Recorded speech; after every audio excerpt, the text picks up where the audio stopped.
So hi dear student, strength of material mechanics of solid video series का ये basically part 2 video है bending stresses in beam का।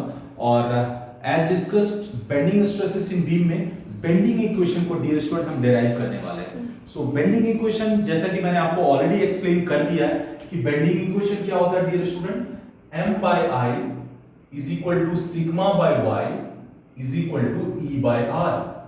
सो इसको मैंने complete explain कर दिया है पार्ट 1 वीडियो में, और इसको हम बेसिकली डिराइव करना चाहते हैं क्योंकि इसका derivation SSC JE subjective paper 2 में आया हुआ डियर स्टूडेंट। और भी एग्जाम्स में मैंने जैसा बताया था कि एएमआई सेक्शन भी मैकेनिकल में कई बार आ चुका है ये, और सिर्फ मैकेनिकल स्ट्रेंथ ऑफ मटेरियल में ही नहीं एएमआई के बल्कि मशीन डिजाइन में भी जो डिजाइन ऑफ मशीन एलिमेंट है उसमें भी कई बार इसका ये डेरिवेशन पूछा हुआ, और बीटेक और डिप्लोमा सेमेस्टर सब्जेक्ट्स में भी इंपॉर्टेंट है। सो इस डेरिवेशन को मैं करना चाह रहा हूं डियर स्टूडेंट। और जैसा कि मैंने पार्ट 1 वीडियो में ऑलरेडी बताया होगा कि ये डेरिवेशन दो पार्ट में डिराइव होता है डियर स्टूडेंट। दो पार्ट का मतलब है first of all we will derive m by I is equal to E by R, right. हम पहले क्या डिराइव करेंगे, m by I is equal to E by R। पहला टारगेट बेसिकली हमारा जो पहला टारगेट होगा डियर स्टूडेंट वो पहले होगा sigma by y is equal to E by R। पहले हम इसको डिराइव करेंगे, राइट। ये डिराइव हो जाएगा then we will derive m by I is equal to E by R।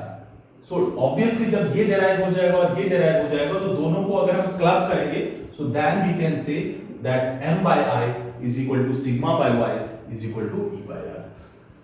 बाकी इसके यूजुअल मीनिंग्स, यूजुअल डिनोशंस क्या बता रहा है, क्या मीनिंग है, इन सबको हम part 1 video bending stresses in beam में देख चुके हैं डियर स्टूडेंट। सो मैं जस्ट आपको क्रक्स पॉइंट एक्सप्लेन करता हूं कि ये कैसे डिराइव होगा। सो डियर स्टूडेंट बहुत सिंपल सा लॉजिक है।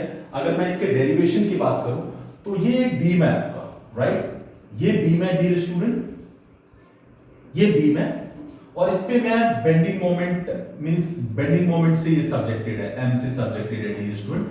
और इसमें बेसिकली मैं एक स्मॉल सेक्शन कंसीडर करता हूं डियर स्टूडेंट। अगर मैं इसको ऐसे समझूं कि ये आपका क्या है, न्यूट्रल लेयर है, तो एक स्मॉल सेक्शन में ये वाला मैं न्यूट्रल लेयर मान लेता हूं जिसको मैं AB नाम दे देता हूं dear student, AB, right. So AB is what, neutral layer.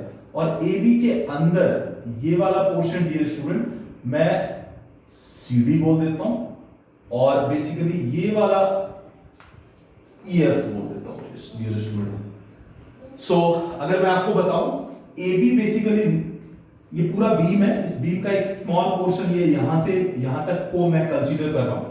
सो इस बीम में ये न्यूट्रल लेयर है और न्यूट्रल लेयर से y डिस्टेंस आगे ये बेसिकली एक लेयर CD है, और ये सेम y डिस्टेंस नीचे जो कि अगर आप देखोगे तो ये टेंशन जोन है, ये कंप्रेशन जोन है। तो EF एक लेयर है जो बेसिकली टेंशन से सब्जेक्टेड है और CD बेसिकली कंप्रेशन से सब्जेक्टेड है डियर स्टूडेंट।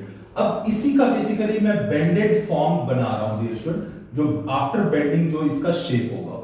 फॉर एग्जांपल ये बेंडिंग में है और जो मैंने ये सेलेक्ट किया है इसी पोर्शन को मैं दिखा रहा हूं। ये आपका क्या है डियर स्टूडेंट, ये न्यूट्रल लेयर है, AB है, तो यू नो कि न्यूट्रल लेयर पे कोई इफेक्ट नहीं होता है AB। सो AB जो पहले था वही अभी भी AB रहेगा, राइट। ये चीज आपको क्लियर है क्योंकि न्यूट्रल लेयर पे कोई स्ट्रेस डेवलप नहीं होता और ना ही स्ट्रेन होता है। बट ये जो CD पोर्शन है डियर स्टूडेंट, ये CD फॉर एग्जांपल ये आपका C डैश D डैश हो गया, और जो EF है डियर स्टूडेंट ये आपका हो गया E dash F dash, right. ये ऐसा बन गया। सो कर्वेचर होने की वजह से अगर मैं इसको आगे बेसिकली डियर स्टूडेंट अगर करूं, आगे फॉरवर्ड करूं, तो ये जो एंगल बनेगा कर्वेचर, ये जो एंगल है इसको मैं अल्फा मान लेता हूं, राइट। ये एंगल अल्फा मान लेता हूं और obviously dear student after bending ये जो डिस्टेंस होगा इसी को हम बोलते हैं रेडियस ऑफ कर्वेचर। ये क्या हो जाएगा dear student, R, right. R is the radius of curvature और ये एंगल इंक्लूडिंग एंगल अल्फा मान लिया हमने जो कर्व का फॉर्म ले रहा है बीम बेंड करने के बाद। तो सिंपल है डियर स्टूडेंट, हम अब स्ट्रेन निकालते हैं। ऑब्वियसली ये जो CD, strain in layer CD, जो CD लेयर है बेसिकली, इसमें हम स्ट्रेन की बात करते हैं। तो डियर स्टूडेंट, स्ट्रेन क्या होता है? Change in length by original length. तो strain in layer, CD layer हम क्या बोल सकते हैं? CD, चूंकि कंप्रेशन में है तो ओरिजिनल लेंथ ज्यादा होगी, minus C dash D dash by CD। It is as simple as that, change in length by original length. So CD original length है, फिर चेंज होके C डैश D डैश हो गया, तो change in length by original length dear student. It is as simple as that. इसको अगर मैं solve करूं तो ये हो जाएगा 1 minus C dash D dash by CD। Clear है? 1 minus C dash D dash by CD, right? Now यहां पे थोड़ा मैथमेटिकल कॉन्सेप्ट अंडरस्टैंड करना होगा डियर स्टूडेंट। अगर मैं आपको एक्सप्लेन करूं कि ये अगर O मान लेता हूं मैं, तो ये आर्क देख रहे हो आप, O C dash D dash, O C dash D dash. अगर मैं इसको अलग से बनाऊं तो कुछ ऐसा ही है, ऐसा है C डैश और ये D डैश है डियर स्टूडेंट, और ये एंगल अल्फा है।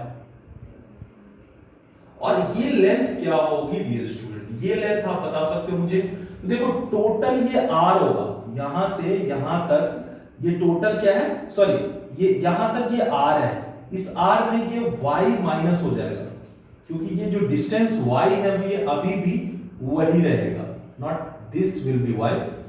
ये न्यूट्रल लेयर से ये Y रहेगा और ये भी Y रहेगा, राइट? पहले भी Y था, सिर्फ कर्वेचर ले रहा है, डिस्टेंस सेम रहेगा, राइट? ये स्टूडेंट लेयर की शिफ्टिंग नहीं होती है, हर एक लेयर इंडिपेंडेंटली बिहेव करता है, ये अजम्पशन है। और हर लेयर का जो बेंडिंग होगा वो बेसिकली इंडिपेंडेंट होगा और दूसरे से उसका कोई लिंक नहीं है, राइट? ये एक अजम्पशन है। सो अगर मैं डियर स्टूडेंट ये डिस्टेंस लूं OD डैश, OD डैश, तो ये क्या हो जाएगा? OB डैश, ये तो R है, तो R में से Y माइनस कर देंगे तो R माइनस Y हो जाएगा, राइट डियर स्टूडेंट? और अगर मैं अलग से ड्रॉ करूं ये वाला, अगर मैं ड्रॉ करूं E dash F dash dear student, so E dash F dash अगर मैं ड्रॉ करूं तो ये एंगल अल्फा है, और ये डिस्टेंस क्या होगा डियर स्टूडेंट? ये टोटल R है, यहां तक R है, इसमें Y और ऐड कर देंगे तो OF डैश हो जाएगा। OF डैश कितना होगा dear student? R plus Y। ये एक छोटा सा कॉन्सेप्ट है जो आपको समझना होगा, और एट द सेम टाइम आपको ये भी समझना होगा कि ये कॉन्सेप्ट होता है वो ये कहता है कि कोई आर्क है, ये आर्क अगर मान लो सेंटर पे एंगल अल्फा बना रहा है, तो ये आर्क की लेंथ मान लो L है, फॉर एग्जांपल आर्क लेंथ, तो अल्फा हमेशा क्या होता है? L बाय, ये डिस्टेंस अगर R है डियर स्टूडेंट, ये R है तो L बाय R। ये एक मैथमेटिक्स का एक फॉर्मूला है, theta is equal to L by R, है ना? उसके इसमें थीटा बहुत कम वैल्यू होनी चाहिए, तो ये theta is equal to L by R, ये बेसिकली एक मैथमेटिक्स का रूल है, ट्रिगोनोमेट्री का, ये आपको याद रखना होगा। ये फॉर्मूला होता है और इसी फॉर्मूले को हम यूज करेंगे।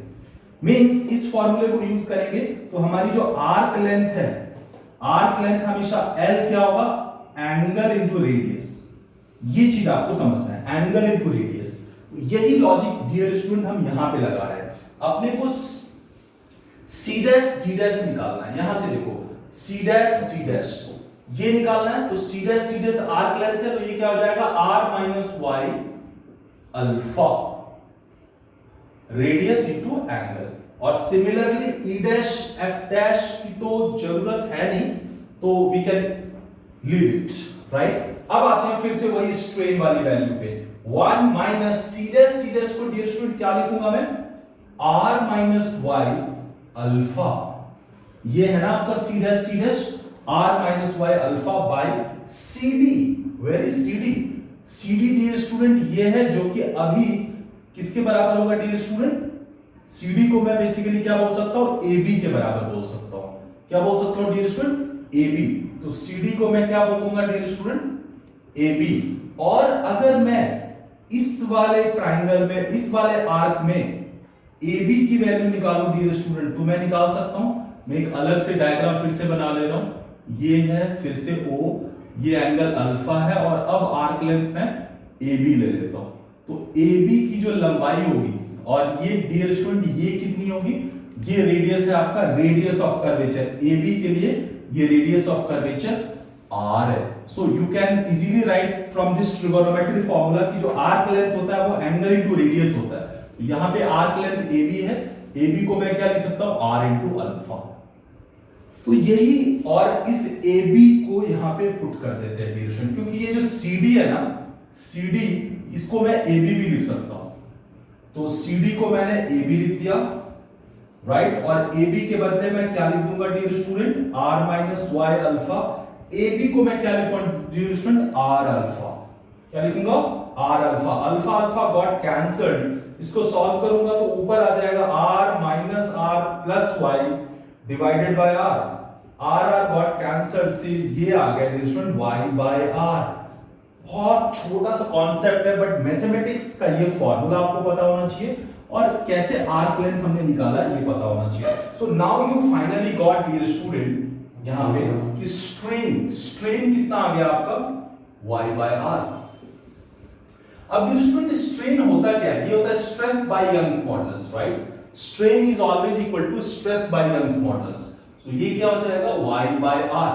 इसको अगर रीअरेंज कर दो तो sigma by y is equal to E by R, and this is what your first portion जो बेसिकली आपने प्रूव कर लिया।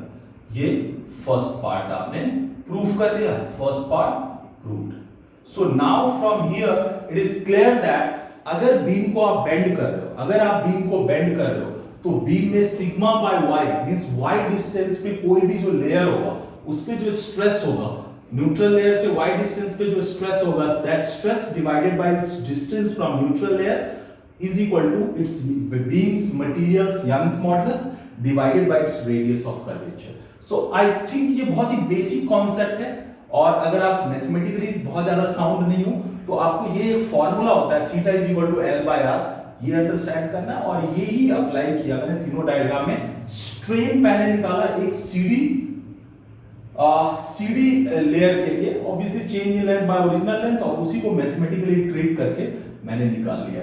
Now coming to the dear student second part, अब अपने को प्रूफ करना है कि M by I is equal to E by R होगा, राइट। ये अपने को प्रूफ करना है। तो देखो इसको कैसे प्रूफ करेंगे, तो इसको प्रूफ करने के लिए डियर स्टूडेंट अब थोड़ा सा इसके ट्रांसवर्सल सेक्शन पे जाते हैं। फॉर एग्जांपल ये जो बीम का ट्रांसवर्सल सेक्शन है, फॉर एग्जांपल मैं रैंडम सेक्शन ले लेता हूं कुछ भी, ये बीम का ट्रांसवर्सल सेक्शन है डियर स्टूडेंट, ये बीम का ट्रांसवर्सल सेक्शन है, और ये न्यूट्रल लेयर है डियर स्टूडेंट, और यहां से मैं एक स्मॉल एरिया एज्यूम करता हूं डियर स्टूडेंट, ये स्मॉल एरिया लेता हूं मैं, जिसका एरिया बेसिकली मैं DA बोलता हूं, स्मॉल एलिमेंट है जिसका एरिया मैं DA बोल रहा हूं डियर स्टूडेंट, और ये DA कितने डिस्टेंस पे है, लेट्स से y डिस्टेंस पे है यहां से, राइट। सो मैंने इसका ट्रांसवर्सल सेक्शन ड्रॉ किया, मैं यहां पे लिख भी देता हूं ट्रांसवर्सल सेक्शन। सो देखो सेकंड पार्ट सॉल्व करने के लिए ट्रांसवर्सल सेक्शन लिया जो कि न्यूट्रल एक्सिस से y डिस्टेंस पे है। सबसे पहले मैं इस पे जो फोर्स एक्ट कर रहा है वो निकालता हूं, फोर्स ऑन एलिमेंटल स्ट्रिप। तो फोर्स क्या होगा डियर स्टूडेंट, इस पे कितना फोर्स लग रहा होगा, तो जो इस पे स्ट्रेस होगा सिग्मा इनटू इसका एरिया DA, यही होगा फोर्स। अब इस फोर्स का बेसिकली मैं मोमेंट निकालता हूं, सो देयरफॉर फोर्स मोमेंट क्या हो जाएगा डियर स्टूडेंट, फोर्स मोमेंट,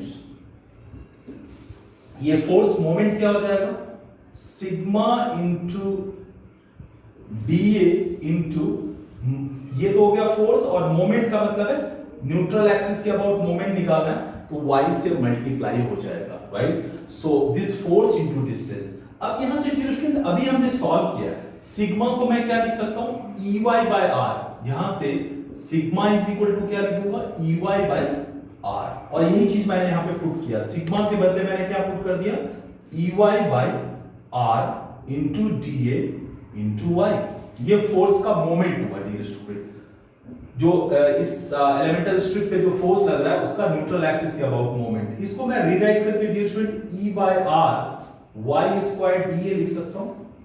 अब ये इस एलिमेंट का फोर्स मोमेंट आया डियर स्टूडेंट, अगर मैं इस पूरे एरिया का फोर्स मोमेंट निकालूं तो ये बेसिकली क्या हो जाएगा, इसी का समेशन, और वही जो मोमेंट होगा वही तो मोमेंट ऑफ रेजिस्टेंस होगा। सो मोमेंट ऑफ रेजिस्टेंस क्या होता है, ये जो मोमेंट आया ये पूरा ये इसका ट्रांसवर्सल सेक्शन बेसिकली कितना फोर्स मोमेंट झेलेगा। So therefore moment of resistance और रेजिस्टिंग मोमेंट ऑफ रेजिस्टेंस, ये क्या हो जाएगा डियर स्टूडेंट, इसी का summation. So sigma E by R y square dA, right. Obviously dear student E by R common आ जाएगा, right, E by R common आ जाएगा और ये समेशन किसका रह जाएगा, y square dA। What is this term dear student, आपको पता है कि एरिया इंटू डिस्टेंस का स्क्वायर, एरिया इंटू डिस्टेंस का स्क्वायर ये हो जाएगा इस टोट और इसका समेशन है, मतलब इस पूरे का basically moment of inertia, area moment of inertia about centroidal axis हो जाएगा। सो इसको बेसिकली इसी को तो हम आई बोलते हैं डियर स्टूडेंट, क्योंकि आई क्या होता है, आई होता है ए वाई स्क्वायर। तो यहां से क्लियर है कि जो मोमेंट ऑफ रेजिस्टेंस आ गया वो हो गया E Y by R, and this is what moment of resistance, जिसको हम क्या किससे डिनोट करते हैं डियर स्टूडेंट, एम। सो यहां से आपको m is equal to E I by R आ गया। सो इसको रिराइट करके मैं क्या लिख सकता हूं, m by I is equal to e by R. ये आपका सेकंड पार्ट प्रूफ हो गया। So this is second part dear student, second part. Now this is your second part and this is your first part. After combining first part and second part, we can easily write it like this equation, right? So m by I is equal to e by r and e by r is equal to sigma by y. So from first and second, अगर मैं यहीं पे लिख दूं dear student, from first and second, m by I is equal to sigma by y is equal to e by r. So अगर आप इसके derivation को देख रहे हो तो आपको इससे क्या लर्निंग आई, मैंने वही कराया है जो एग्जैक्टली फोकस करना है, जहां पे कॉन्सेप्ट है।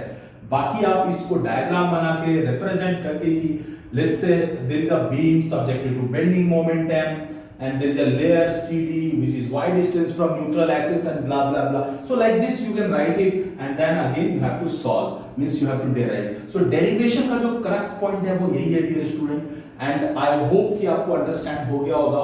आप इस वीडियो के कमेंट में डेफिनेटली आप पोस्ट करो कि आपको ये समझ में आया या नहीं आया। And finally we have derived this formula m by I is equal to sigma by y is equal to e by r, right? So okay, so dear student, bending equation, bending stresses in beam video में अभी आपने जो learn किया वो था bending equation. सो bending equation को अच्छे से आपने अंडरस्टैंड किया पार्ट 1 वीडियो में, और ये इस वीडियो में बेसिकली आपने इसको डिराइव किया। So after derivation and getting all the aspects like peripheral knowledge about this equation, now we will be coming to our next point, which is कि ये जो इक्वेशन है इसको कैसे हम अंडरस्टैंड कर सकते हैं, एंड उससे सेक्शन मॉड्यूलस का कॉन्सेप्ट आपको डेवलप करना है, जो कि बहुत इंपॉर्टेंट है। तो dear student, what is this? So देखो, m by i is equal to sigma by y is equal to e by r, right? ये आपका इक्वेशन है। मैं इस पार्ट को लेता हूं डियर स्टूडेंट। तो यहां से m by i is equal to sigma by y हो जाएगा। सो m क्या हो जाएगा, sigma into i by y। Dear student, अगर फॉर एग्जांपल मुझे ये जो मोमेंट ऑफ रेजिस्टेंस है बीम का, ये मोमेंट ऑफ रेजिस्टेंस मेरे को मैक्सिमम करना है, तो ये तो जो बेंडिंग स्ट्रेसेस है ये बेसिकली मटेरियल की प्रॉपर्टी है, तो ये तो फिक्स होती है। अगर मैंने बेंडिंग स्ट्रेस की बात करी तो ये तो मटेरियल की प्रॉपर्टी बन जाती है, तो इसकी फिक्स है। मींस जो मोमेंट ऑफ रेजिस्टेंस है ये इस फैक्टर पे डिपेंड कर रहा है, इस क्वांटिटी पे डिपेंड कर रहा है, और ये क्वांटिटी अगर आप देखोगे तो तो इसी को हम बोलते हैं बेसिकली क्या, section modulus. This is called section modulus और इसको जेड से डिनोट करते हैं। सो ये किसी भी बीम के ट्रांसवर्सल सेक्शन का ये सेक्शन मॉड्यूलस होता है और ये सेक्शन मॉड्यूलस जेड बेसिकली क्या कहलाता है, I by Y max, I by Y max होगा, right. So that is the important part of your okay. So dear student, ये जो टर्म है इसको हम बोलते हैं सेक्शन मॉड्यूलस और ये क्यों इंपॉर्टेंट है बीम के लिए वो ये इक्वेशन ही बता रहा है। अगर मैं इस इक्वेशन को फिर से लिखूं तो यहां से लिख सकता हूं m is equal to sigma into Z, मतलब किसी भी बीम का बेसिकली जो ये क्या है, मोमेंट ऑफ रेजिस्टेंस। ये क्या है dear student, moment of resistance. So moment of resistance जो कि न्यूमेरिकली किसके इक्वल होता है, मैक्सिमम बेंडिंग मोमेंट के। ये हमेशा क्या होगा, bending stress into section modulus. Bending stress you know material की प्रॉपर्टी है, तो यहां से क्लियर हो गया कि m is directly proportional to z, means higher the value of z more will be its moment of resistance. अगर यहां पे z बढ़ता है तो m भी बढ़ेगा और m बढ़ने का मतलब है what, beam is stronger, beam is stronger in bending, stronger in bending. So यहां पे एक अगर आप देखोगे मोमेंट ऑफ रेजिस्टेंस जो कि बेंडिंग मोमेंट के मैक्सिमम बेंडिंग मोमेंट के बराबर होता है डियर स्टूडेंट, उसको कैलकुलेट करने की बजाय अगर मैं z निकालूं और अगर z की वैल्यू हाई है तो मैं बता सकता हूं कि वो बीम ज्यादा स्ट्रांग है, ज्यादा बेंडिंग में स्ट्रांग है। सो हम बेसिकली m ना निकाल के अब उसके सेक्शन मॉड्यूलस जो कि उसके सेक्शन की प्रॉपर्टी होती है उस पे फोकस करेंगे और वो अगर ज्यादा है तो वो बीम ज्यादा स्ट्रांग है। मतलब अगर हमारे पास दो बीम है और उन दोनों बीम में बेसिकली हमें ये पता करना है कि बेंडिंग स्ट्रेस बेसिकली ये बेंडिंग पॉइंट ऑफ व्यू से कौन सा बेटर ऑप्शन है, तो दोनों का जेड निकालेंगे, सेक्शन मॉड्यूलस निकालेंगे और जिसकी वैल्यू हाई होगी वो आपके लिए बेटर ऑप्शन है। तो ये एक इक्वेशन है dear student, moment of resistance equal to sigma into Z निकाल के बेंडिंग स्ट्रेस से मल्टीप्लाई करेंगे, मोमेंट ऑफ रेजिस्टेंस आ जाएगा। तो मैंने आपको बताया था कि SSC JE subjective paper 2 civil में बार-बार क्वेश्चन आया होगा कि find the moment of resistance of this section, of I section, of J section and all. So वहां पे बेसिकली सिग्मा दिया रहता है, जेड अपने को निकालना होता है और जेड कैसे निकलता है dear student, I by Y max से। वाई मैक्स यहां पे बहुत इंपॉर्टेंट है, वाई कुछ भी नहीं लेना, वाई मैक्स का मतलब है न्यूट्रल एक्सिस से एक्सट्रीम फाइबर का डिस्टेंस, और वो एक्सट्रीम फाइबर अगर सेंटर ऑफ ग्रेविटी सेंटर में नहीं है उस सेक्शन के, जैसे कि टी सेक्शन में होता है, तो वहां से वाई मैक्स मतलब वहां से जो न्यूट्रल एक्सिस से जो एक्सट्रीम फाइबर होता है उसका जो मैक्सिमम डिस्टेंस होता है वो लेना है। मींस मैं ऑलरेडी आपको बता चुका हूं कि मान लो एक टी सेक्शन है, टी सेक्शन में टॉप फाइबर का सेंटर ऑफ ग्रेविटी से डिस्टेंस कम होता है और बॉटम फाइबर का ज्यादा होता है, तो हमें बॉटम फाइबर का डिस्टेंस न्यूट्रल एक्सिस से लेना होगा। That is the indication. So Y max होना चाहिए और सेक्शन मॉड्यूलस और उसके इंपॉर्टेंस को आपने समझ लिया। सो एक बीम के क्रॉस सेक्शन को देख के हम ये बता सकते हैं कि वो बेंडिंग में बेसिकली स्ट्रॉन्ग होगा या नहीं होगा, क्योंकि ये जो जेड है बेसिकली आई बाई वाई पे डिपेंड करता है डियर स्टूडेंट, और ये जेड किस पे डिपेंड करता है, आई बाई वाई मैक्स पे। तो अगर आप देखोगे ये प्योरली आई पे डिपेंड कर रहा है, राइट, मोमेंट ऑफ इनर्शिया पे। तो अगर किसी बीम का जो एरिया मोमेंट ऑफ इनर्शिया अगर उसको मैं बढ़ा दूं तो हमारा जेड बढ़ जाएगा, ये बहुत इंपॉर्टेंट है। अगर मुझे आई जेड बढ़ाना है तो आई बढ़ाना होगा डियर स्टूडेंट, और आई को कैसे बढ़ा सकते हैं, तो उसके जो एरिया है उसका सेंटर ऑफ ग्रेविटी से जो डिस्ट्रीब्यूशन है उसको ऑल्टर करके हम बेसिकली बढ़ा सकते हैं। फॉर एग्जांपल मैं यहां पे बता रहा हूं, जैसे एक मान लो एक रेक्टेंगुलर बीम है, तो ये बेंडिंग में जो भी इसका इंपॉर्टेंस है, बट एक बेस्ट अगर बीम बनाना होगा तो इसी में अगर मैं इसको अगर ऐसा कर दूं डियर स्टूडेंट, अगर मैं इसको आई सेक्शन बना दूं इसी में से, ये वाला अगर बना दूं तो ये बेटर ऑप्शन हो जाता है। व्हाई? तो you can understand it like this कि ऐसा करने से देखो इससे ड्यूल बेनिफिट है, ये हमेशा आई सेक्शन जो है प्रेफर्ड है, क्योंकि इससे इसका मोमेंट ऑफ इनर्शिया बढ़ जाता है। इस आई सेक्शन का जो मोमेंट ऑफ इनर्शिया होगा वो बेसिकली ज्यादा हो जाएगा, और एट द सेम टाइम अगर हम नेक्स्ट अगर देखेंगे तो बेंडिंग स्ट्रेस की बात करें तो जैसे ये न्यूट्रल एक्सिस है, तो यहां से जितना दूर बेसिकली जितना डिस्टेंट जो एरिया है उसका वो बेसिकली ज्यादा बेंडिंग स्ट्रेस झेलता है। तो यहाँ पे ज्यादा एरिया दिया हुआ है और जो नजदीक है उसके एरिया को कम कर दिया है। मतलब यू कैन से कि चूंकि न्यूट्रल एक्सट्रीम फाइबर पे ज्यादा स्ट्रेस डेवलप होगा, तो एक्सट्रीम फाइबर के पास हमने क्या किया है, बेसिकली ज्यादा एरिया प्रोवाइड किया हुआ, जिससे मटेरियल ज्यादा प्रोवाइड किया हुआ, जिससे ये स्ट्रॉन्ग हो। वन और इसका अगर शेयर स्ट्रेस जो कि नेक्स्ट चैप्टर करेंगे, वहां पे भी शेयर स्ट्रेस में भी अगर आप देखोगे ना, तो उस पॉइंट ऑफ व्यू से भी ये एक बेटर ऑप्शन है। सो ओवरऑल यहां से क्लियर हो गया कि एक रेक्टेंगुलर बीम के कंपेयर में ये जो आई बीम होता है वो हमेशा प्रेफर्ड होता है, बिकॉज कि इसमें मटेरियल भी सेव कर दिया आपने, साइड वाला मटेरियल भी सेव कर दिया, और बेंडिंग पॉइंट ऑफ व्यू से इसका मोमेंट ऑफ इनर्शिया हाई होने से सेक्शन मॉड्यूलस बढ़ जाता है। सेक्शन मॉड्यूलस बढ़ने से इसका moment of resistance means bending की जो बेसिकली रेजिस्टिंग टेंडेंसी है वो बढ़ जाती है, और यही इसको मोस्ट प्रेफर्ड सेक्शन बना देता है। तो रेक्टेंगल की जगह अगर आई बीम हम यूज करें, मटेरियल भी सेव होगा और टेक्निकली वो स्ट्रॉन्ग भी रहेगा। सो ये बहुत इंपॉर्टेंट पॉइंट है, ये चीज आपको समझना है। नाउ क्वेश्चन कम्स कि सेक्शन मॉड्यूलस की यूनिट क्या होगी यार। So dear student, unit of Z क्या होगा? यूनिट ऑफ जेड क्या होगा? तो देखो आई का यूनिट तो mm4 होता है। अगर आप देखो metre 4, centimetre 4, mm4 by y तो mm नहीं होगा, y डिस्टेंस है। सो आप याद रखना इसकी यूनिट mm क्यूब होगी, या अगर आप सेंटीमीटर ले तो सेंटीमीटर क्यूब, और अगर मीटर में लोगे तो मीटर क्यूब। मतलब ये जो डिस्टेंस है ना उसके क्यूबिक फॉर्म में इसकी यूनिट होगी। ये बहुत इंपॉर्टेंट है स्टूडेंट। सेक्शन मॉड्यूलस की unit metre cube, centimetre cube, mm cube होगी। ये बहुत इंपॉर्टेंट है, मतलब क्यूबिक फॉर्म में होगा। सो सेक्शन मॉड्यूलस, इसका इंपॉर्टेंस और इसकी यूनिट ये क्लियर हो गया डियर स्टूडेंट। अब यहां पे हम कुछ स्टैंडर्ड सेक्शन का जेड निकालेंगे, Z of circular beam.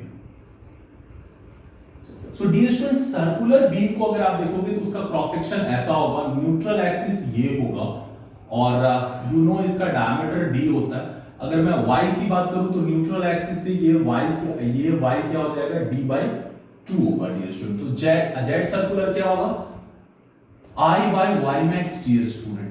I क्या होता है, सर्कल का I क्या होता है, x एक्सिस के about already moment of inertia chapter में मैं बता चुका हूं, π/64 d4, और y मैक्स यहां पे d/2 हो जाएगा डियर स्टूडेंट। तो ये हो जाएगा π/32 d3। ये इंपॉर्टेंट कॉन्सेप्ट है, I/y, π/32 d3। ये बहुत इंपॉर्टेंट है डियर स्टूडेंट, ये आपको समझना होगा। तो सर्कल के लिए ये हो गया। अगर मैं रेक्टेंगल के लिए निकालूं जेड रेक्टेंगुलर, तो डियर स्टूडेंट रेक्टेंगुलर बीम की बात अगर मैं करूं तो ऐसा कुछ होता है। रेक्टेंगल में ये ब्रेड्थ होता है b and this is depth d, right, and this is neutral axis. ये डियर स्टूडेंट ये जो y होगा ना डियर स्टूडेंट, y मैक्स ये हो जाएगा आपका d/2। तो जेड से एंगुलर I तो x के अबाउट क्या होगा, bd/12, और y मैक्स क्या हो जाएगा डियर स्टूडेंट, d/2। तो ये हो जाएगा bd²/6। ये याद रखना है आपको, right. So in this way you can easily write section modulus of any cross section of the beam। Beam का सेक्शन मॉडुलस निकालना है तो उस बीम के ट्रांसवर्सल सेक्शन का मोमेंट ऑफ इनर्शिया निकालो x एक्सिस के अबाउट, और फिर उसको उसका सेंटर ऑफ ग्रेविटी से जो एक्सट्रीम फाइबर का डिस्टेंस है वो डिस्टेंस, मैक्सिमम डिस्टेंस, वो लोग दोनों को डिवाइड कर दो, you will get section modulus. So dear student, section modulus निकालना बहुत इजी है, बट कई बार स्टैंडर्ड सेक्शन नहीं होगा तो उसका आई निकालना होगा कन्वेंशनल मेथड से। सो अगेन आप moment of inertia and centre of gravity से रिलेटेड जितने हमारे 4-5 वीडियोस हैं उसको एक बार अच्छे से लर्न करो। उसमें न्यूमेरिकल हमने डिटेल में करवाया हुआ, थ्योरी भी करवाई हुई है, तो उस वीडियोस को करोगे तो यहाँ पे कन्वेंशनल क्वेश्चन सॉल्व होगा डियर स्टूडेंट। यहाँ पे एक चीज और डियर स्टूडेंट मैं बताना चाहूंगा कि अगर इसको मैं इरेज करता हूं, अगर मान लो एक हॉलो रेक्टेंगुलर बीम है, इस टाइप का अगर मान लो डियर स्टूडेंट बीम है, तो इसका बेसिकली सेक्शन मॉडुलस क्या होगा। अगर मैं इसके डायमेंशन को फ्रेम करूं, ये मान लो कैपिटल D है, और अंदर वाला जो डेप्थ है डियर स्टूडेंट ये स्मॉल d है, राइट, और ये आपका मान लो बीम है, और ये कैपिटल विड्थ है b और अंदर वाला स्मॉल विड्थ है। तो इसका बेसिकली इसका जो जेड हॉलो हॉलो रेक्टेंगुलर, इसको निकालोगे तो आई बाय वाई मैक्स होना चाहिए डियर स्टूडेंट। आई क्या होगा dear student, as you know कि आई क्या होगा, बाहर वाले रेक्टेंगल का moment of inertia which is BDQ by 12। I think आपने वो वीडियो देख लेना, मोमेंट ऑफ इनर्शिया वाला, माइनस अंदर वाला हो जाएगा small BDQ by 12 divided by Y max. क्या होगा डियर स्टूडेंट, वाई मैक्स ये होगा एंड ये होगा वाई मैक्स, ये बहुत इंपॉर्टेंट है। और Y max capital D by 2 होगा, ये आपको समझना होगा। इसको अगर मैं सॉल्व करूं तो ये हो जाएगा BD³ minus small BD³ by 12 into 2 by D। सो 2 से ये 6 कैंसिल हो जाएगा, तो ये हो जाएगा dear student BD³ minus small BD³ by 6D। ये हो जाएगा I hollow rectangular, I hollow rectangular. So छोटी सी चीज है बट आपको इंपॉर्टेंटली इसको समझना है। सो इस पूरे कॉन्सेप्ट से बेसिकली मैं आपको ये समझाना चाह रहा हूं कि section modulus is one concept which is very important related to bending stresses in beam. और ये अगर आपको पता है तो बीम का पूरा बेंडिंग स्ट्रक्चर आप बता सकते हो। सेक्शन मॉड्यूलस बहुत आसानी से निकाला जा सकता है आई बाय वाई मैक्स से, इसकी यूनिट mm³ होती है। और आप बहुत सारे सेक्शंस का सेक्शन मॉडुलस निकाल सकते हो। और एक बार सेक्शन मॉडुलस आ गया तो m जो मोमेंट ऑफ रेजिस्टेंस होता है वो क्या होता है, सिग्मा इनटू z। तो z निकाल लिया, उसमें बेंडिंग स्ट्रेस से मल्टीप्लाई कर देंगे तो m आ जाएगा। सो डियर स्टूडेंट, अगर आप moment of inertia, shear centre of gravity video में एक बिल्टअप बीम जो कि एसएससी जेई सिविल में आ चुका है, उस बिल्टअप बीम का बेसिकली वहां पे हमने एक आई बीम है, उसके ऊपर प्लेट रखा हुआ और फिर उसका बेसिकली सेक्शन मॉड्यूल, उसका मोमेंट ऑफ रेजिस्टेंस निकालने के लिए उस क्वेश्चन में पूछा हुआ था। बट हालांकि हमने उस क्वेश्चन में सिर्फ आई निकाल के छोड़ दिया, बट कोई नहीं, अगर अब आप एम निकालना चाहोगे उसका जो कि एक्चुअली एसएससी जेई में आया हुआ, तो आई तो आपने ऑलरेडी निकाला हुआ है और उसका सेंटर ऑफ ग्रेविटी भी निकालना हुआ है। सेंटर ऑफ ग्रेविटी से जो एक्सट्रीम फाइबर का डिस्टेंस है वो y हो जाएगा, तो उस i और उस y को डिवाइड कर दो तो z आ जाएगा। सिग्मा उसका ऑलरेडी उस क्वेश्चन में दिया हुआ है, दोनों को मल्टीप्लाई कर दोगे तो उसका मोमेंट ऑफ रेजिस्टेंस आ जाएगा। सो मुझे वो क्वेश्चन याद आ रहा है, बहुत अच्छा क्वेश्चन था, एसएससी जेई सिविल में रिसेंटली पूछा हुआ पिछले 2 साल पहले, और वो क्वेश्चन आप डेफिनेटली ट्राई करना एक बार, वहां पे आपको मिल जाएगा उस वीडियो में। और so this is what your section modulus concept is। और अगर डियर स्टूडेंट आप देखोगे तो section modulus I by Y पे डिपेंड करता है, और जो I होता है ना डियर स्टूडेंट, I वो बेसिकली मोमेंट ऑफ इनर्शिया, वो सेक्शन के ओरिएंटेशन पे भी उसका फर्क पड़ता है। जैसे अगर आप देखो एक बीम है ऐसे, तो इस केस में बेसिकली इसका जो जेड, इसका जो ये ऐसे है, और इसी को मैंने इसके अभी ये हॉरिजॉन्टल पे रेस्ट कर रहा है, तो इसका जो जेड होगा वो कुछ होगा Z1। बट इसी को अगर मैंने ऐसे बेसिकली टिका दिया डियर स्टूडेंट, अगर मैंने कॉर्नर पे टिका दिया, तो अब डियर स्टूडेंट अगर आप देखोगे ना, तो अब इसका जो Z होगा Z2 हो जाएगा। सेम बीम है, बट अगर मैंने ओरिएंटेशन चेंज किया, मतलब अगर मैं ऐसे समझाऊं, ये ऐसा बीम है और एक मैंने ऐसा बीम बना दिया, इसी को बेसिकली कॉर्नर पे टिका दिया, इस कॉर्नर पे टिका दिया, तो अभी इस पे बेसिकली ऐसे रेस्ट कर रहा है, और स्क्वायर बीम, और एक इस पे रेस्ट कर रहा है। दोनों केस में बेसिकली कौन सा बीम स्ट्रांग हो जाएगा बेंडिंग पॉइंट ऑफ व्यू से, तो आप सोचोगे कि यार बीम तो एक ही है, बीम ये है और एक ये, सेम बीम को कॉर्नर पे टिका दिया, तो इसका बेंडिंग स्ट्रेंथ कैसे इंप्रूव हो जाएगा। तो यहाँ पे बेसिकली इसका जो Z1 आएगा और इसका जो Z2 आएगा, यहाँ पे Z2 बेसिकली क्या हो जाएगा, आप यू हैव टू फाइंड, अगर आप देखोगे तो यहाँ पे बेसिकली Z2 स्मॉल हो जाएगा किससे, Z1 से, तो Z2 चूंकि स्मॉलर Z1 से हो जाएगा, इसलिए ये वाला जो बीम का स्ट्रेंथ है वो ज्यादा होगा और ये कॉर्नर वाले का कम होगा। डियर स्टूडेंट ये ध्यान रखना है। बट इसी कॉर्नर में अगर आप थोड़ा सा इसको फ्लैटन कर दो, मतलब कॉर्नर को ट्रंकेट कर दो, मान लो ये और ये हटा दिया है ना, इसको हटाने के बाद फिर इसका Z इंप्रूव हो जाएगा। आप निकाल सकते हो कन्वेंशनल मेथड से, Z है क्या I by Y, तो I निकालो और Y मैक्स निकालो, दोनों को डिवाइड करो, तो ये वाला इसका Z थोड़ा सा बढ़ जाएगा। सो मेरा कहने का ये मतलब है कि जो Z है वो I और Y पे डिपेंड करता है, और I और Y ओरिएंटेशन पे भी फर्क पड़ता है उसका। सो बीम को अगर आप सेम बीम को अगर आप अलग अलग पोजीशन में रखोगे तो बेंडिंग कैपेबिलिटी उसकी चेंज होगी, ये चीज आपको समझना है। और इससे रिलेटेड जो सेक्शन मॉडुलस से रिलेटेड कॉन्सेप्ट है डियर स्टूडेंट, ये आपको क्लियर हो गया, राइट। सो आई होप इस पे मैं अभी एक न्यूमेरिकल भी करूंगा। एसएससी जेई में सिविल में बार बार ये क्वेश्चन आता है, but before that I just wanted to take one more concept related to this bending equation of beam. So let's start that point also.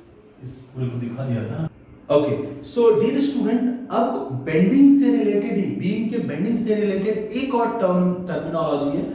Basically एक टर्म है जो बेसिकली आपको explain करना है। वो टर्म क्या है, उसको बोलते हैं basically flexural rigidity. Dear student, ये टर्म है फ्लेक्सुरल रिजिडिटी।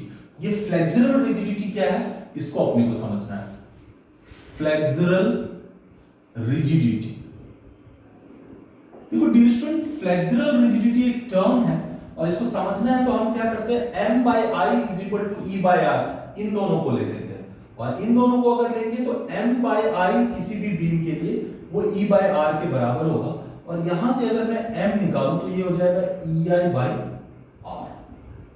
अब डियर स्टूडेंट, ये जो ei भी एक टर्म है, अगर आप देखोगे तो ये मोमेंट ऑफ रेजिस्टेंस है। ये मोमेंट ऑफ रेजिस्टेंस r पे तो डिपेंड कर ही रहा है, बट ये ei एक फैक्टर है, इस पे भी डिपेंड कर रहा है। मतलब बीम का जो मोमेंट ऑफ रेजिस्टेंस है वो वहां पे सेक्शन मॉड्यूलस पे डिपेंड कर रहा है और यहां पे बेसिकली ei पे भी डिपेंड कर रहा है। सो ei जो एक टर्म है ना, ei को ही बेसिकली फ्लेक्सुरल रिजिडिटी बोलते हैं।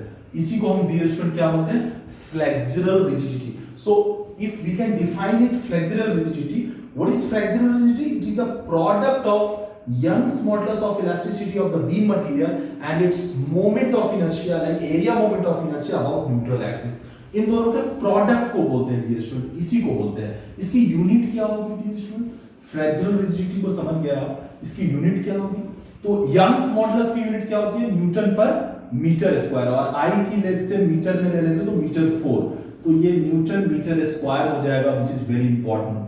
Newton metre square, newton centimetre square, newton mm square, ये इसकी यूनिट हो जाएगी डियर स्टूडेंट, ये समझना है। और मैथमेटिकली तो हम बोल सकते हैं कि flexural rigidity of the beam is the product of Young's modulus and its moment of inertia of neutral axis. But एक और डेफिनेशन है जो कई बार एसएससी जेई और अदर जेई एग्जाम्स में ऑब्जेक्टिव में पूछा हुआ है डियर स्टूडेंट, और इसको हम ऐसे समझ सकते हैं कि अगर यहां पे लेते हैं, if r is equal to let's say 1, so therefore m is equal to क्या हो जाएगा, ei। यहां से बेसिकली, और ei को ही हम बोलते हैं फ्लेक्सुरल रिजिडिटी, इसको हम बोलते हैं डियर स्टूडेंट फ्लेक्सुरल क्रिएट कर सकते हो। और जो कि ये टेक्निकल डेफिनेशन है, मैथमेटिकल डेफिनेशन तो ei हो गया, प्रोडक्ट है, बट इसका टेक्निकल डेफिनेशन है कि अगर आप एक बीम में unit radius of curvature produce करते हो, अगर एक बीम बेंडिंग मोमेंट से सब्जेक्टेड है, अगर बीम में बेंडिंग है और उसका जो कर्वेचर, रेडियस ऑफ कर्वेचर है वो यूनिटी है, उस यूनिटी रेडियस ऑफ कर्वेचर के अलोंग जितना moment of resistance, unity radius of curvature में बीम में जितना मोमेंट ऑफ रेजिस्टेंस डेवलप होगा वो फ्लेक्सुरल रिजिडिटी है।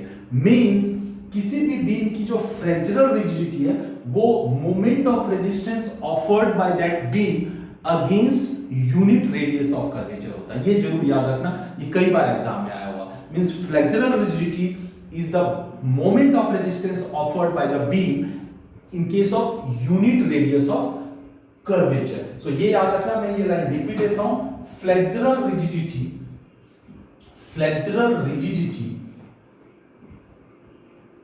is the moment of resistance, means mr of offered by beam in case of unit radius of curvature, unit radius of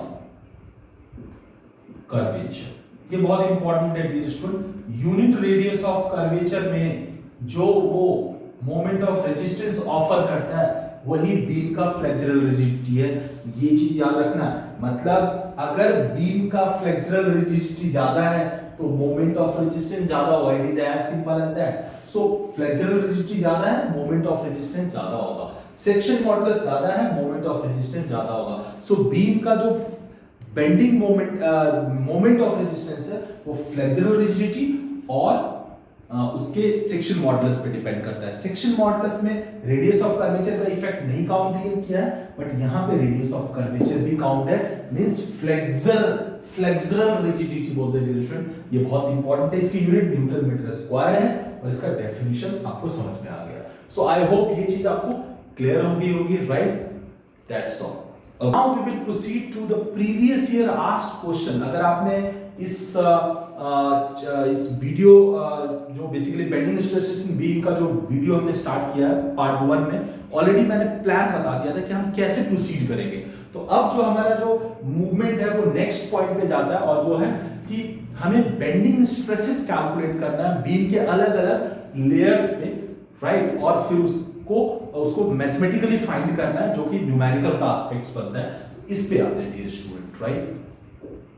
okay, so dear student, now हम basically completion की तरफ move कर रहे हैं। इस bending stresses in beam का पूरा theoretical and derivational concept समझने के बाद एक एसएससी जेईई का प्रीवियस ईयर का क्वेश्चन आया हुआ, और वही क्वेश्चन बेसिकली मैं लेके आपको एक्सप्लेन करता हूं कि कैसे मैं अब इस क्वेश्चन को सॉल्व कर सकता हूं। बहुत अच्छा क्वेश्चन है, एएमआई सेक्शन भी मैकेनिकल में भी आया हुआ है किसी न किसी ईयर में, एसएससी जेईई में भी आया हुआ है मैकेनिकल में, राइट? और ये क्वेश्चन काफी अच्छा है। क्वेश्चन को मैं एक रीड आउट कर रहा हूं। A timber beam of rectangular section is to support a load of 20 kilonewton uniformly distributed over a span of 4 meters. Full stop. If the depth of the section is to be twice the breadth and the stress in the timber is not to exceed 7 megapascal, find the dimensions of the cross section. Dear student, बहुत अच्छा question है और इस question को हम solve कर रहे हैं। So let's start with the solution of this question. देखो डियर स्टूडेंट, मैं इस क्वेश्चन को आपने ऑलरेडी लिसन कर लिया है। अब इस क्वेश्चन पे आते हैं। कह रहे हैं timber beam of rectangular section is to support a load of 20 kilonewton uniformly distributed over a span of 4 metre. ये एक बीम है, बेसिकली सिंपली सपोर्टेड बीम है, और इसमें एक 20 किलोन्यूटन को 4 मीटर के स्पैन में डिस्ट्रीब्यूट करना है। मतलब ये यूडीएल से सब्जेक्टेड है डियर स्टूडेंट, बट यूडीएल की वैल्यू क्या हो जाएगी स्मॉल w की, तो 20 किलो न्यूटन को 4 मीटर में स्प्रेड कर रहा है, मतलब 20 kilo Newton, so 20 kilo Newton divided by 4, so it is 5 kilo newton पर मीटर हो जाएगा। ये यूडीएल की वैल्यू हो जाएगी। ये बहुत छोटा सा पॉइंट है बट इंपॉर्टेंट पॉइंट है dear student. UDL 20 kilo newton को 4 मीटर पे स्प्रेड करना है, तो ऑब्वियसली यूडीएल की वैल्यू होती है किलो न्यूटन पर मीटर, डिवाइड कर दिया हमने, हमारी स्मॉल w की वैल्यू आ गई। कह रहा है the depth of the section is to be twice the breadth. अगर मैं इसका लैटरल और ट्रांसवर्सल सेक्शन बोलूं तो कह रहा है अगर ये ब्रेड्थ है b डियर स्टूडेंट, इसमें कह रहा है ये ब्रेड्थ b है, कह रहा है depth of the section is to be twice the breadth. तो ब्रेड्थ बीम ले लिया तो डेप्थ क्या हो जाएगा डियर स्टूडेंट 2b। कह रहा है कि जो डेप्थ होगा वो ब्रेड्थ का डबल होगा। तो मैंने ये एक इसका डायमेंशन ड्रॉ कर दिया, राइट?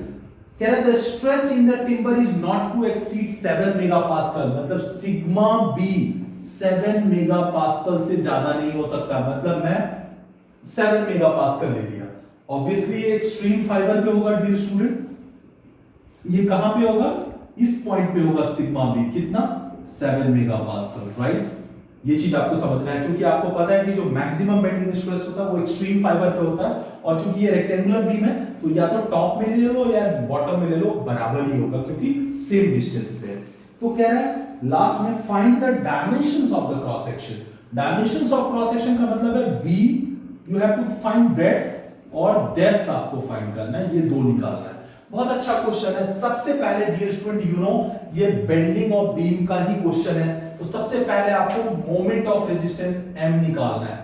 तो मैंने आपको शुरू में ही थ्योरी में एक्सप्लेन किया था कि moment of resistance dear student क्या होता है, मोमेंट ऑफ रेजिस्टेंस होता है मैक्सिमम बेंडिंग मोमेंट के, और ये यहाँ पे मैक्सिमम बेंडिंग मोमेंट यूडीएल के केस में ऑलरेडी मैं एक्सप्लेन कर चुका हूं, WL²/8 होता है। और कैसे होता है ये भी मैंने आपको बेंडिंग स्ट्रेसेस इन बीम के पार्ट 1 वीडियो में शुरू में ही एक्सप्लेन कर चुका हूं।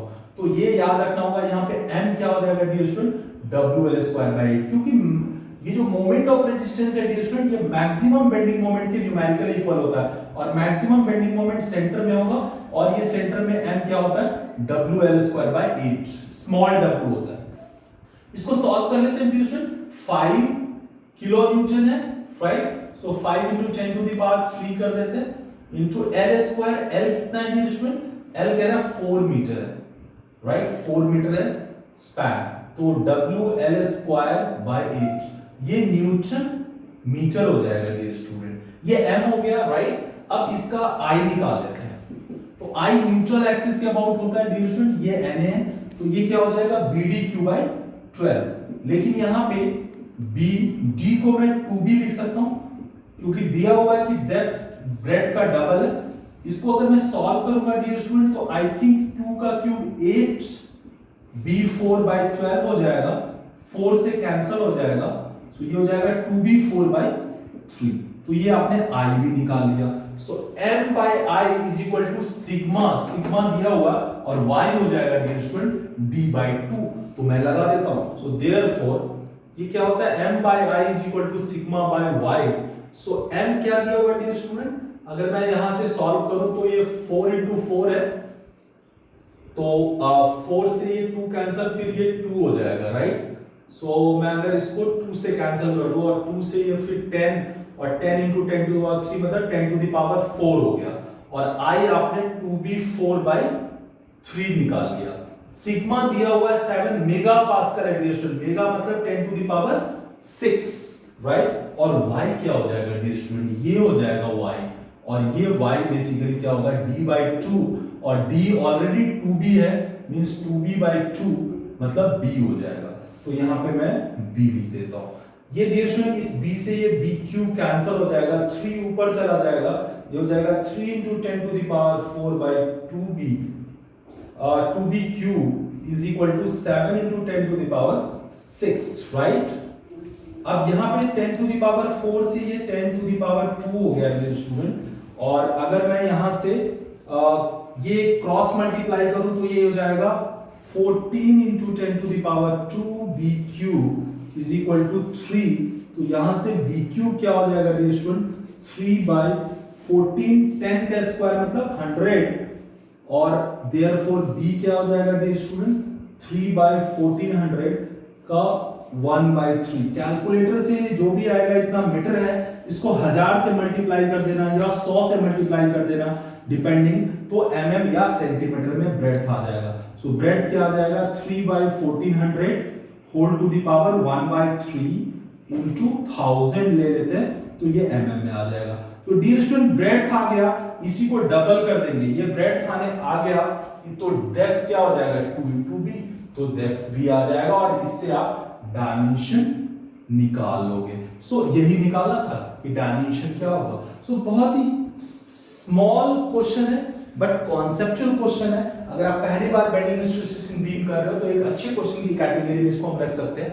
और ये क्वेश्चन बहुत ही कॉमन है, बार बार एग्जाम में पूछा होगा, बहुत इंपॉर्टेंट है। मैं सजेस्ट करूंगा कि इसको सॉल्व करो। ये मैंने बहुत बार AMI सेक्शन भी मैकेनिकल में, SSC JEE में आ चुका है, बीटेक सेमेस्टर सब्जेक्ट्स वगैरह में काफी बार मैंने इसको देखा है। तो इस टाइप के क्वेश्चंस कर सकते हो आपको। सो आई होप कि ये क्वेश्चन आपको क्लियर हो गया होगा डियर स्टूडेंट। ये SSC JEE का आया हुआ है। एक और क्वेश्चन डियर स्टूडेंट आपके SSC JEE में आया हुआ है, derive the bending moment equation of the beam with usual notations। तो ऑलरेडी मैं करा चुका हूं, ऑलरेडी अभी इसी वीडियो के स्टार्टिंग में ही हमने इसको आपके लिए डेराइव किया था, राइट डियर स्टूडेंट। इसके अलावा अगर आप देखोगे डियर स्टूडेंट, क्वेश्चंस आपका एक और आया हुआ है डियर स्टूडेंट, इसको हम करते हैं, right. Okay, so dear student again SSC JEE में ही सब्जेक्टिव में एक और क्वेश्चन आया हुआ है इस टॉपिक पे, और इस क्वेश्चन को भी आप बहुत आसानी से कर सकते हो। कह रहा है क्वेश्चन मैं रीड आउट कर रहा हूं, a rectangular beam with depth 150 mm and width 100 mm is subjected to a maximum bending moment of 300 kilonewton meter. Full stop. Determine maximum stress in the beam, comma, radius of curvature when the bending is maximum and bending stress at a distance of 40 mm from the top surface of the beam, full stop, E for the beam, Young's modulus for the beam is 200 gigapascal. So dear student, ये question आपने listen कर लिया, इसको आप note down कर लो, मैं इसके solution पे आता हूं. So let's see the solution. Question क्या दिया हुआ है? कह रहा है एक रेक्टेंगुलर बीम है जिसकी डेप्थ 150 mm है और विड्थ 100 mm है डियर स्टूडेंट. तो मैं इसका ट्रांसवर्सल सेक्शन ड्रॉ कर देता हूं. क्वेश्चन कह रहा है कि जो विड्थ है वो 100 mm है. Okay, this is 100 mm. Width को हम b से डिनोट करते हैं और ये डेप्थ है डियर स्टूडेंट. डेप्थ इससे थोड़ा ज्यादा है, कह रहा है 150 mm है और इस पे एक maximum bending moment, maximum bending moment को ही हम मोमेंट ऑफ रेजिस्टेंस बोलते हैं numerically dear student. So m क्या दिया हुआ? 300 kilo newton metre. So that's all.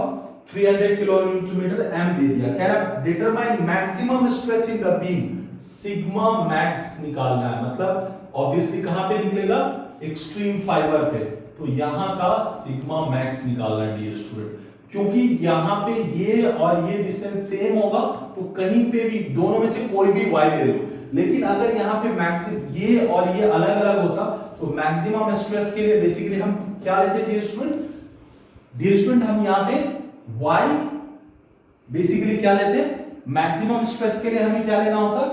y minimum वाला लेना होता है. ये चीज आपको समझना होगा. वहां पे y मिनिमम लेंगे तो बेसिकली आपका क्या हो जाएगा? ओके, सो डियर स्टूडेंट यहां पे अगर y आपको मैक्सिमम लेना होता है, अगर y अलग है तो अपने को जहां पे मैक्सिमम i होगा, मैक्सिमम y होगा, वहां का सिग्मा लेना है. बट यहां पे चूंकि y इक्वल है तो डियर स्टूडेंट आपने किसी भी एक्सट्रीम फाइबर पे लेना है. तो सिग्मा मैक्स निकालना है आपको, right? Maximum stress in the beam, radius of curvature r भी निकालना है डियर स्टूडेंट आपको. Radius of curvature when the bending is maximum, कह रहा है जब बेंडिंग मैक्सिमम हो रहा है तो रेडियस ऑफ कर्वेचर भी निकालो. और फिर क्वेश्चन में कह रहा है and the bending stress in the beam at a distance of 40 mm from the top surface of the beam, from the top surface of the beam dear student. तो यहां से 40 mm पे, तो देखो 75 mm पे तो न्यूट्रल एक्सिस हो जाएगा टॉप से, तो यहां से 40 mm पे, यहां से टॉप से डियर स्टूडेंट यहां से 40 mm दिया. ये बहुत इंपॉर्टेंट है. जनरली हमारा रेफरेंस पॉइंट होता है न्यूट्रल एक्सिस, लेकिन यहां से टॉप से 40 mm पे ये जो लेयर है यहां पे भी सिग्मा निकालने के लिए बोल रहा है. तो इसको मैं बोल देता हूं dear student sigma at 40 mm from top, ऐसा मैं डिनोट कर देता हूं. And that you have to find, right? ये चीज आपको देखना होगा. और E of the beam dear student, E दिया हुआ क्या? 200 गीगापास्कल. तो देखो ये भी फार्मूला बेस्ड क्वेश्चन हो गया. डियर स्टूडेंट आपको पता है कि सबसे पहले सिग्मा मैक्स के लिए m by i is equal to sigma by y ले लेते हैं, राइट? सो m यहां पे आपको सिग्मा निकालना है, तो सिग्मा क्या हो जाएगा? my by i. m already दिया हुआ 300 into 10 to the power 3. y max लेना है which is 150 का हाफ हो जाएगा. ये हो जाएगा y, ये y max हो जाएगा जो कि क्या हो जाएगा डियर स्टूडेंट? 75 mm. 150 का हाफ 75. सो y हो जाएगा 75, लेकिन mm है तो 10 to the power -3 भी करना होगा डियर स्टूडेंट. ये बहुत जरूरी है. और i क्या हो जाएगा डियर स्टूडेंट? या फिर अगर मैं नहीं भी करता हूं तो कोई प्रॉब्लम नहीं है. 75 mm ले लिया. बाय i क्या होता है dear student? bd cube by 12. तो b हो जाएगा 100, d क्या है? 150 का whole cube by 12. But unit का ध्यान रखना डियर स्टूडेंट, क्योंकि आपने फोर्स मोमेंट नहीं, यहां पे गड़बड़ होगा डियर स्टूडेंट, क्योंकि ये मीटर में है तो बाकी को भी मीटर में लेना होगा. तो कोई नहीं, 75 ऐसा करते हैं हम, इस मीटर को बेसिकली मैं mm में कर देता हूं, तो फिर से 10 to the power 3 से और मल्टीप्लाई हो जाएगा, राइट? mm करने के लिए. तो ये न्यूटन mm हो गया. ये मेरा जो मोमेंट था इसको अगर मैं ऐसा कर दूं 300 into 10 to the power 3 into 10 to the power 3 Newton mm कर लिया मैंने डियर स्टूडेंट. तो अब मेरा ये mm, ये वाला mm में चलेगा. ये जो भी आएगा वो न्यूटन पर mm स्क्वायर हो जाएगा डियर स्टूडेंट, सिग्मा. तो एक आंसर तो ये हो जाएगा आपका सिग्मा मैक्स. जो भी होगा ये आंसर होगा. Again I am requesting you कि आप इस क्वेश्चन को सॉल्व करना और इस वीडियो के कमेंट बॉक्स में आपका आंसर अगर आएगा so that will be a boosting point for us, so that हमें बेसिकली आप ये पता चले कि आप you are serious to solve this question, right? और एग्जैक्ट वैल्यू आप शेयर करो, ये मैं एक्सपेक्ट कर रहा हूं। सो सिग्मा मैक्स हमारा ये आ गया, पहला आंसर आ गया dear student. Now coming to the radius of curvature, so बहुत आसान है dear student, m by I is equal to E by R, ये वाला क्वेश्चन बेसिकली पार्ट हमने अप्लाई कर दिया।